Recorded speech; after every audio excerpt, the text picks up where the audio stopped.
Welcome to The Explainer. Today, we're diving into an absolutely monumental shift in technology. For the past couple of years, we've all gotten pretty used to AI as a conversational partner, right? It's that helpful little chatbot you bounce ideas off of. But the source material we're unpacking today shows that era is rapidly coming to an end. We are actively transitioning to fully autonomous AI agents that don't just talk to us, they actually do real work. So grab your notebooks and let's get right into it. Okay, let's dive into this. I want you to imagine a world where your AI assistant doesn't just draft an email for you to copy and paste. Instead, it actively takes over. It moves your computer mouse, clicks through your folders, fixes bugs in your code, and directly operates your software interfaces. Well, according to the developers at Anthropic, this is exactly what models like Claude are doing right now. They're no longer just bots. They are functioning as fully autonomous coworkers operating right there on your screen. And this leap in capability, it's causing massive ripples. To put things into perspective, a recent report from Goldman Sachs highlighted in our sources points out that up to 300 million jobs globally could be affected by this technological shift by the year 2028. The sheer speed and efficiency of these new AI agents are causing some severe anxiety and driving a complete reevaluation of the global workforce. If you want to see how real this is right now, just look at Anthropic's recent announcement. They showed that their AI could modernize legacy COBOL code. That's the ancient programming language keeping massive bank and government systems running. The market reacted instantly. In a single day, IBM's stock plummeted by roughly 13.5%, which was their biggest single-day drop in decades. Meanwhile, top Indian IT consulting firms saw a combined market cap loss of around $50 billion. Work that used to require massive teams and months of highly billable hours can literally now be done by Claude in just hours. Section 1. Artifacts and Vibe Coding, the magic revealed. So the first big leap here is a feature called artifacts. Artifacts give Claude this dedicated side window to generate and display really complex interactive content in real time. In one demonstration, a user took a messy, unstructured, totally unformatted CSV data file full of anime statistics and just asked Claude to analyze it. Right before their eyes, Claude didn't just spit out a text summary. It generated an entire interactive dashboard using React code, complete with clickable pie charts and working data filters. And this brilliantly illustrates something called vibe coding. You don't need a computer science degree for this anymore. Vibe coding means directing an AI to build, test, and iterate on fully functional software instantly, just using plain conversational English.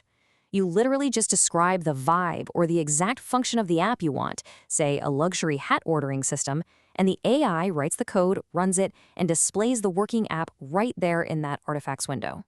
Think about how we used to build apps. Traditionally, taking a product requirements document and turning it into a personalized health app would take a team of 3 or more people at least 2 solid weeks, at a very high cost. With vibe coding, a single user simply pastes that document into Claude, and the AI one-shots the entire application perfectly in a matter of minutes, for absolute pennies. The barrier to entry for software creation has basically dropped to zero. Section 2. Prompting and teaching Claude, the how-to of AI agents. So how do developers actually get Claude to pull off these complex tasks on your computer? Well, they use 2 main tools. Think of a kitchen. The NCP servers are the hands doing the cooking. These give Claude real-time access to tools like GitHub, Slack, or your local files. But hands need to know what to cook, right? That's where skills come in. Skills are the recipe. They use Markdown files and Python scripts to specifically teach Claude your unique workflows and exactly when and how to use those hands. So the crucial point here is exactly how you format your request.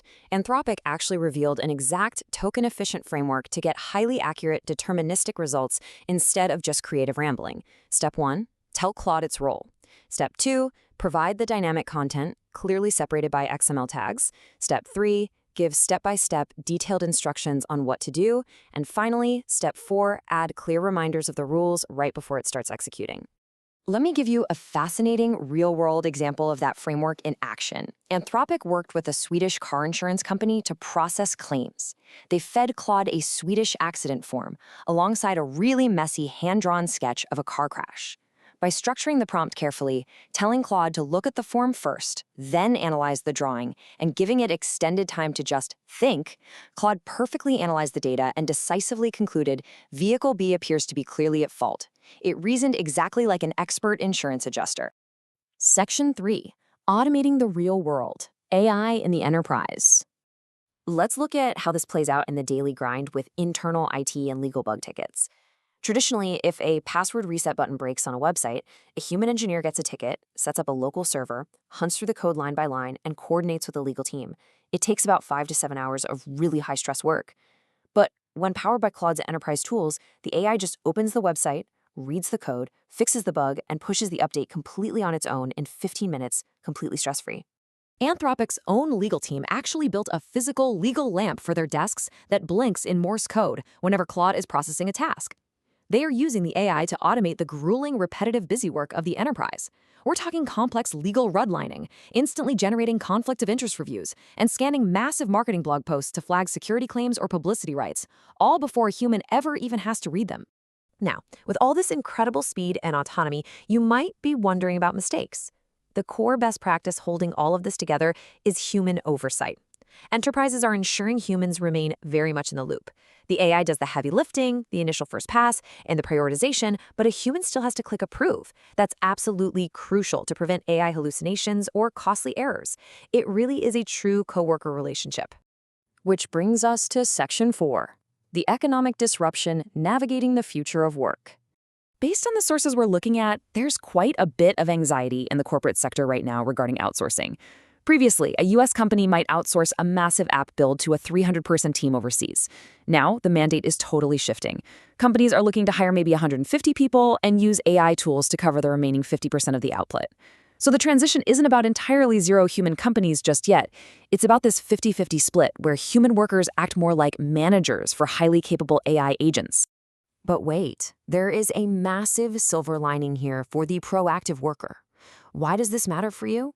Well, surveys indicate that workers who actively learn to command these AI tools and actually integrate them into their daily workflows are seeing their salaries increase by up to 56%. The workforce is essentially separating into two camps, those who know how to direct AI and those who don't. Let's move to Section 5 and see how this builds inside the source code, the 2026 leak. According to a hilarious, clearly satirical leak which supposedly came from a source map accidentally left in a JavaScript package, the code running these models is full of hard-coded funny guardrails. For instance, it features anti-distillation poison pills, where Claude lies about having tools that don't exist just to sabotage competitors trying to copy its data.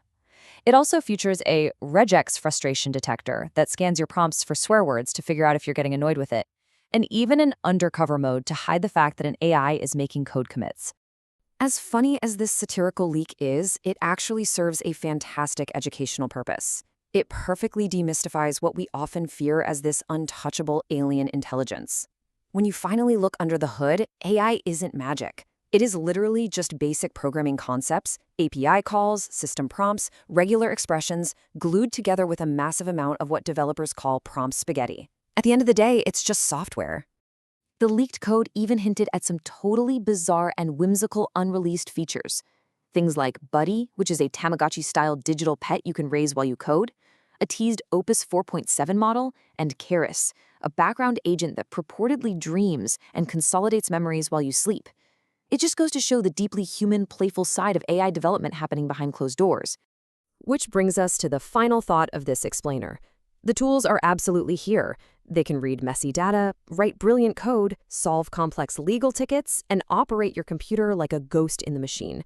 So the only question left to ask yourself is this: are you going to passively sit by and watch this revolution happen? Or are you ready to learn the skills, start vibe coding, and actively work alongside your brand new digital colleagues? Thank you so much for joining me to explore this fascinating topic.